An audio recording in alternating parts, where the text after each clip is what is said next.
বন্ধুরা আজ একটি শিয়ালের মুকুট নিয়ে গল্প বলবো। গল্পটি শেষ পর্যন্ত দেখুন, অনেক ভালো লাগবে।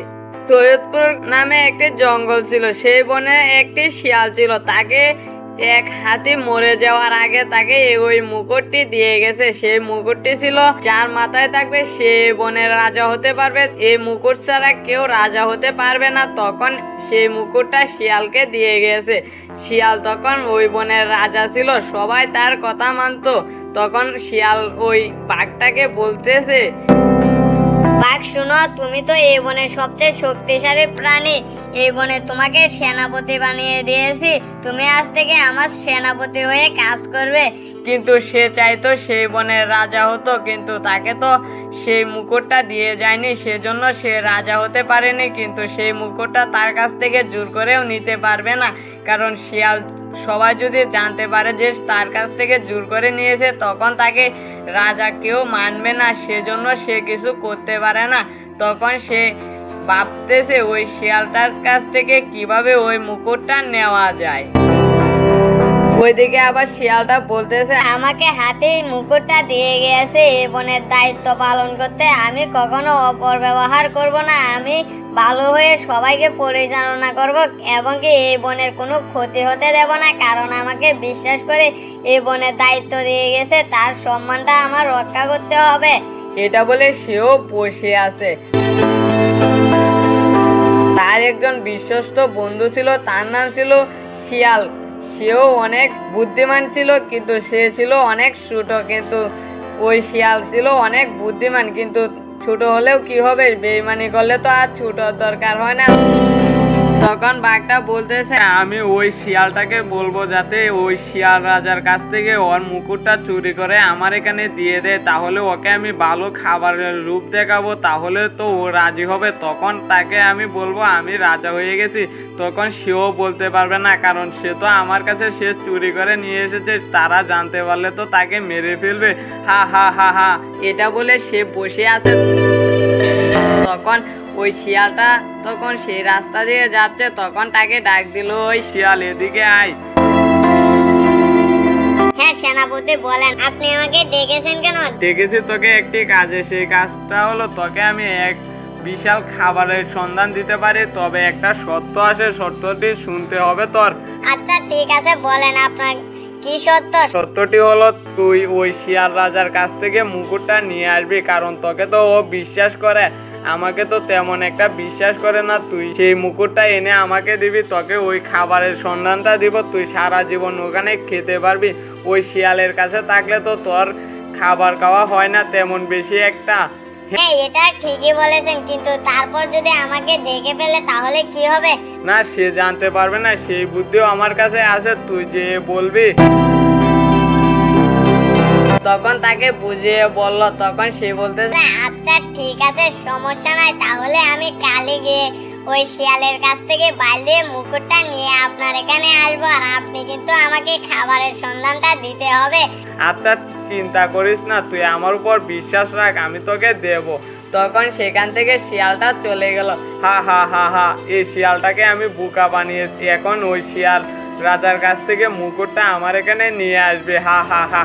এটা বলে সেও খাবার খুঁজতে বের হলো। আমি তো এই বনের রাজা, কিন্তু আমি তো কাউকে বিশ্বাস করতে পারি না। কিন্তু একজনকে আমি বিশ্বাস করে, সে আমার সবসময় আমার সঙ্গে থাকে। আমি যখন মারা যাব তখন তাকে আমি দায়িত্ব দিয়ে যাব, যাতে এই বনের পরিচালনা সে করে, কারণ সেও অনেক ভালো দেখতে। কিন্তু কার ভিতরে কি আছে তাও জানি না, কিন্তু দেখে মনে হয় অনেক ভালো। এই বলে সেও খাবার খাচ্ছে। তখন পরের দিন সকালে ওই শিয়ালটা এসে বলতেছে, শিয়াল মহারাজ, আপনার সাথে কিছু গুরুত্বপূর্ণ কথা আছে, কথাগুলো আপনি শোনেন। আমাদের পাশের এলাকার মধ্যে একটি কোথা থেকে সিংহ এসে সেখানে অনেক প্রাণীদেরকে মারতেছে। এখন যদি আপনি এই বনের রাজা, আপনি যদি সাহায্য না করেন তাহলে ওরা কিভাবে? হ্যাঁ, আমাকে দায়িত্ব দিয়ে গেছে ওই সিংহটার সাথে আমার কথা বলতে হবে, কারণ ও আমার এলাকায় এসে কেন প্রাণীদেরকে মারবে। কিন্তু একটা সত্য আছে, আপনি ওই মুকুটটা রেখে যান, কারণ ওই মুকুটটা নিয়ে গেলে ওইখানে যদি ঝগড়ার মধ্যে আপনার মুকুটটা হারিয়ে যায় তাহলে আপনাকে তো কেউ রাজা মানবে না, আপনাকে তো হাতি দায়িত্ব দিয়ে গেছে। হ্যাঁ ঠিকই তো বলেছিস, এই কথাটা আমি তোর মাথা থেকে এত বুদ্ধি তোকে আমি না তুই। আচ্ছা মুকুটটা আমি তোর কাছে রেখে যাচ্ছি, তুই মুকুটটাকে কিছু করিস না এবং কি তুই এটাকে মনে করে যত্ন করে রাখবি। আমি ওই বন থেকে ওই সিংহটার সাথে দেখা করে আসি। আচ্ছা ঠিক আছে শিয়াল রাজা, আপনি চিন্তা করবেন না, আমি যখন আসি আপনার মুকুটের কিছু হবে না। তখন তার কাছে মুকুটটা রেখে সেখান থেকে ওই শিয়াল রাজা চলে গেল। আমাকে বিশ্বাস করে রেখে গেছে, বাঘটা আমাকে বলেছে যেভাবে সেভাবে বলেছে, কিন্তু বাঘটা যে কথা বলেছে সেই কথা শুনে শিয়াল রাজা বিশ্বাস করে চলে গেছে। এখন মুকুটটা আমার কাছে দিয়ে গেছে, এখন এই মুকুটটা আমি বাঘকে দেব, তখন সে রাজা হয়ে যাবে, তখন সে আমাকে অনেক খাবারের সন্ধান দিবে। এটা বলে সে ওই বাঘের কাছে যেতেছে। তখন শিয়ালটা সেখানে গিয়ে দেখে কেউ নেই। তখন সে বলতেছে, হ্যাঁ আমাকে শিয়াল মিথ্যে কথা বলেছে কেন? আমি তো কিছুই বুঝতেছি না, ওকে আমার সাথে ষড়যন্ত্র করতেছে নাকি? ওকে তো আমি সবচেয়ে বেশি বিশ্বাস করি, সেজন্য মুকুটটা দিয়ে এসেছি। এখন যদি মুকুটটার কিছু করে ফেলে তাহলে তো হবে না। এই বলে সে তার বাসার দিকে রওনা দিল। ওই দিকে আবার শিয়ালটা ওই বাঘের কাছে গিয়ে বলতেছে, বাঘ রাজা, আপনার জন্য মুকুটটা নিয়ে এসেছি, এখন থেকে আপনি আমার রাজা হয়ে গেছেন, ওই শিয়াল আর রাজত্ব করতে পারবে না। হ্যাঁ তুই ঠিকই বলেছিস, তোকে যেভাবে বলেছিস সেভাবেই করেছিস, তোকে আমি সেনাপতি বানিয়ে দেব। আর তোকে যে কথাটা বলেছিলাম সেটা হচ্ছে তোকে বলেছিলাম অনেক খাবার দেব, কিন্তু আমি তোকে বাঁচিয়ে নিয়ে এসেছি। এখন আমার কাছে কোনো খাবার নেই, তুই আমার সেনাপতি হয়ে থাকবে। কি বলেন? আপনি আমাকে মিথ্যে বলে নিয়ে এসেছেন, আমি শিয়াল রাজাকে বলে দেব। বলে দিলে আমিও বলে দেব, তুই আমার কথা শুনে সেখান থেকে তুই মুকুটটা চুরি করে এনেছিস, তাহলে তোর উপর থেকে বিশ্বাস চলে যাবে, তখন সবাই তোকে মেরে ফেলবে। হা হা হা, এখন তুই কি করবি? না, এরকম মিথ্যা কথা আমাকে বলেছেন কেন? আমি আপনার কথা শুনে বিশ্বাস করে এনেছি, আর এখন আপনি এটা বলেছেন। আচ্ছা সমস্যা নয়, আপনার সেনাপতি হয়ে থাকবো, কিন্তু ওই শিয়ালকে বলবেন না আমি আপনাকে এনে দিয়েছি। আচ্ছা ঠিক আছে, তুই চিন্তা করিস না।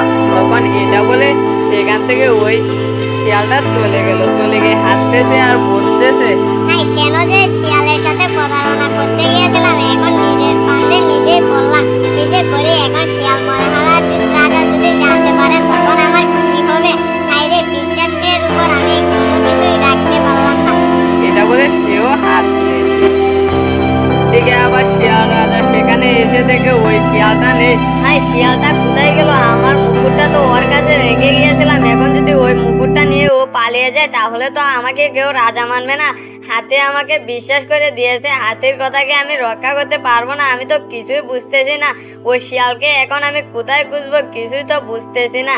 তখন সেখান থেকে সে যাচ্ছে, তখন পথে দেখতে পেলো ওই শিয়ালটা আসতেছে।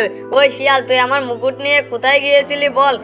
শিয়াল রাজা, হয়েছে কি, আপনার মুকুটটা রেখে আমি খাবার খেতে গিয়েছিলাম, তো এসে দেখি সেখানে মুকুটটা নাই। এখন মুকুটটা যে কোথায় গেল আমি খুঁজতে বের হয়েছিলাম। তোকে আমি দায়িত্ব দিয়ে গিয়েছিলাম আর তুই আমার দায়িত্ব রক্ষা করতে পারলি না। তোকে আমি বিশ্বাস করলে কি লাভ হয়েছে? আর তুই আমাকে মিথ্যে কথা বলেছিলি কেন যে ওইখানে সিংহ এসে অন্য প্রাণীদেরকে টর্চার করতেছে? আমি তো যেয়ে দেখি কেউ নেই, তুই আমাকে কেন মিথ্যা কথা বললি? না, আমি সত্যিই বলেছিলাম, কিন্তু ওইখান থেকে মনে হয় চলে গেছে। তখন এটা বলে শিয়ালটা সেখান থেকে চলে গেল। শিয়াল রাজা বলতেছে, হাই রে, আমি হাতির বিশ্বাসটা রক্ষা করতে পারলাম না, এখন আমি কি যে করি, এখন কোথায় খুঁজবো? তখন সে খুঁজতে বের হলো। ওইদিকে বাঘটা বলতেছে, হা হা হা হা, এখন তো মুকুট পেয়ে গেছি, এখন আর ওই শিয়ালকে বলেছে সেনাপতি বানাবো। কেন আমি সেনাপতি বানাবো? এখন থেকে আমি বসে বসে খাবো, ওরা সবাই আমার খাবার এনে দেবে। যে খাবার না এনে দিতে পারবে তাকে আমি মেরে ফেলবো এবং কি এই বনে থাকতে দেব না। হা হা হা হা হা। বন্ধুরা, তারপর কি হয়েছিল ওইটা দেখতে হলে কমেন্টে পার্ট 2 লেগে যাবেন। আর আমার চ্যানেলে নতুন হয়ে থাকলে চ্যানেলটিকে সাবস্ক্রাইব করে দিয়ে